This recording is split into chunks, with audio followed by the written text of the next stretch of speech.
देखिए बेटा, अब हम अपना नया लेसन स्टार्ट करते हैं, लेसन 7 कंबशन।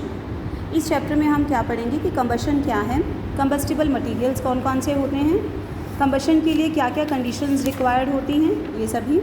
इसके अलावा किस तरह से कंबशन की टाइप्स पढ़ेंगे। फिर अगर कंबशन हो जाए किस सब्सटेंस का और उस पर फायर कॉज हो जाए तो फायर को कैसे कंट्रोल किया जा सकता है, इनकम्प्लीट कंबशन क्या होता है, और एक कैंडल फ्लेम की डिटेल्ड कंबशन प्रोसेस हम पढ़ेंगे। ठीक है, इसके बाद फ्यूल्स और उनकी कैलोरीफिक वैल्यू, ये टॉपिक्स हैं हमारे 7th लेसन में। तो स्टार्ट करते हैं, what is combustion.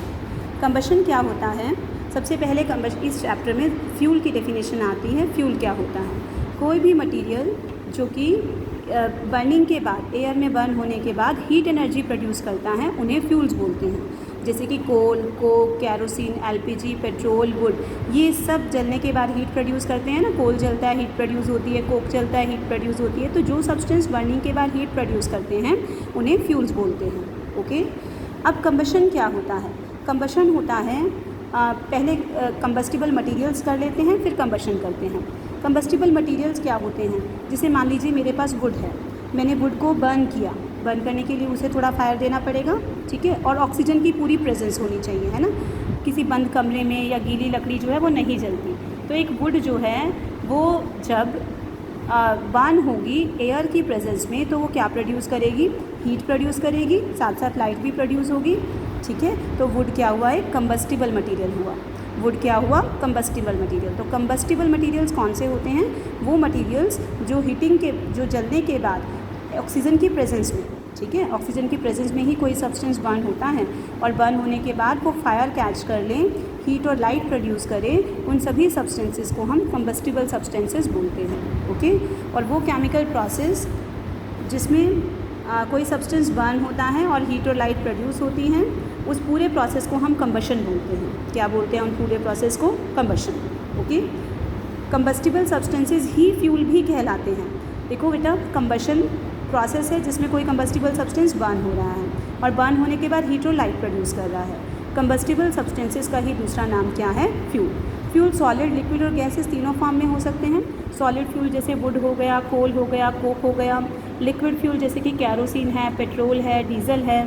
Gaseous fuels जैसे कि एलपीजी गैस जो घरों में सिलेंडर्स में फिल हुई होती है, सीएनजी गैस, ये सभी। ठीक है, तो फ्यूल्स जो हैं वो सॉलिड, लिक्विड, गैशियस तीनों फॉर्म में अवेलेबल होते हैं। ये एग्जांपल जो दे रखा है ये मैग्नीशियम रिबन का दे रखा है। मैग्नीशियम जो है वो रिबन्स की फॉर्म में, लंबे लंबे स्ट्रिप्स की फॉर्म में हमारी लैब्स में अवेलेबल होता है। जब हम इसे ऑक्सीजन की प्रेजेंस में बर्न करते हैं तो ये क्या प्रोड्यूस करता है, हीट और लाइट। देखिए ये ब्लू फ्लेम तो इस स्पिरिट लैंप से आ रही है, ऊपर जो ये येलो कलर की फ्लेम प्रोड्यूस हो रही है ये किसकी बर्निंग से प्रोड्यूस हो रही है, मैग्नीशियम रिबन की फ्लेम की हीटिंग की वजह से प्रोड्यूस हो रही है। ठीक है बेटा, तो इस तरह से मैग्नीशियम जो रिबन है वो जलने के बाद हीट और लाइट दे रहा है, तो ये कंबस्टिबल मटेरियल हुआ।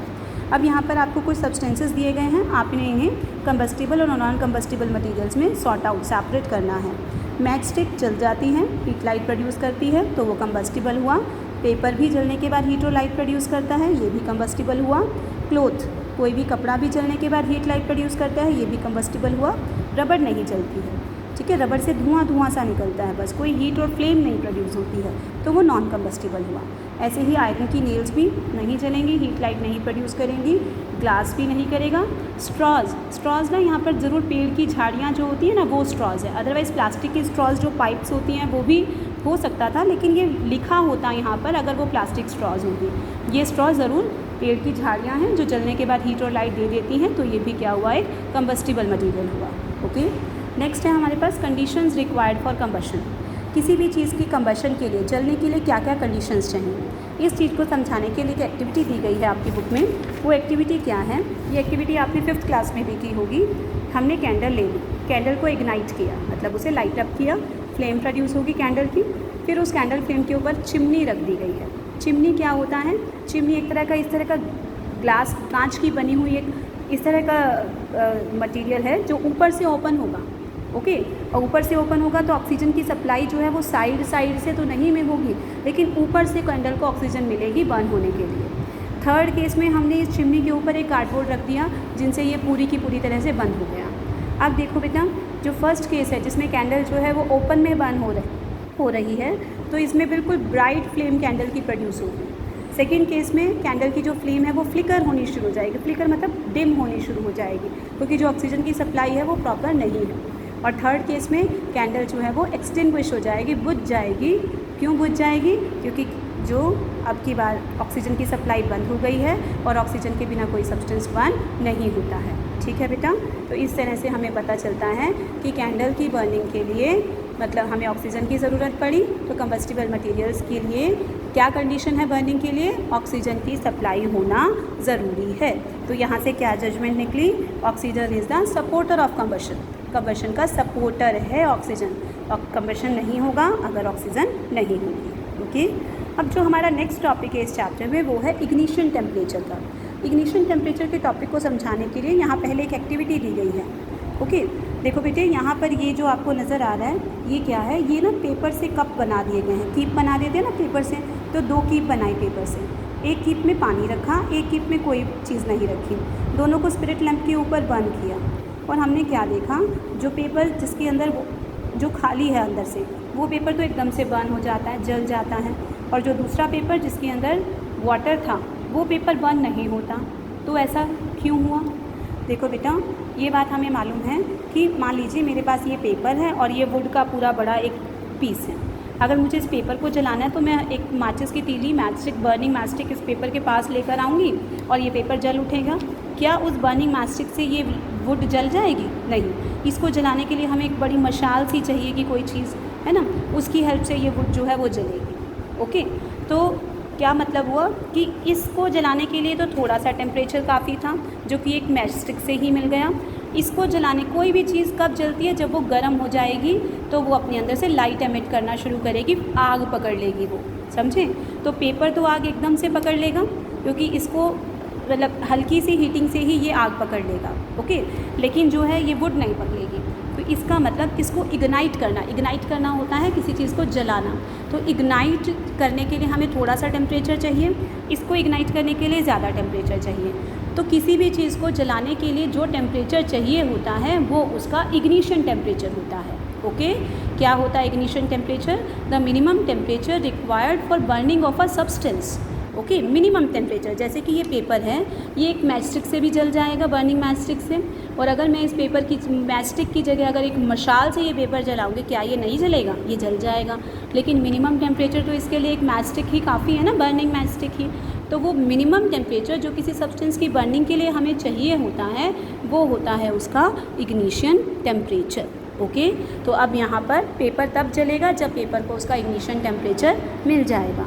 यहाँ पेपर में पानी भरा हुआ है, तो जो भी हम हीट दे रहे हैं ना, वो हीट जो है इस पानी को गर्म करने में यूज़ हो जाएगी पहले, और पेपर अपना इग्निशन टेम्परेचर अचीव नहीं कर पाएगा, उसे मिल नहीं पाएगा उसका इग्निशन टेम्परेचर जो उसे जलने के लिए चाहिए होता है। तो ये पेपर बर्न नहीं होगा। लेकिन इस केस में ये जो पेपर है इसको जो भी हम हीट दे रहे हैं स्पिरिट लैंप के थ्रू। स्पिरिट लैंप क्या होता है? जैसे तो हमारे घरों में तो एलपीजी से यूज़ करते हैं ना, हम लोग किसी भी बर्नर को जलाते हैं। लैब्स में एलपीजी गैस ना अवेलेबल हो तो एक केमिकल होता है जिसे स्पिरिट बोलते हैं, अल्कोहल मिक्स होता है उसमें, तो वो उसको जलाते हैं तो हीट और लाइट प्रोड्यूस होती है जो इस तरह से फ्लेम के फॉर्म में प्रोड्यूस होती है। ठीक है, तो स्पिरिट लैंप उसे बोलते हैं। तो स्पिरिट लैंप से जो हीट दी उसे इस पेपर ने तो अपना इग्निशन टेम्परेचर अटेन कर लिया, इसको तो मिल गया इग्निशन टेम्परेचर, ये जल उठेगा।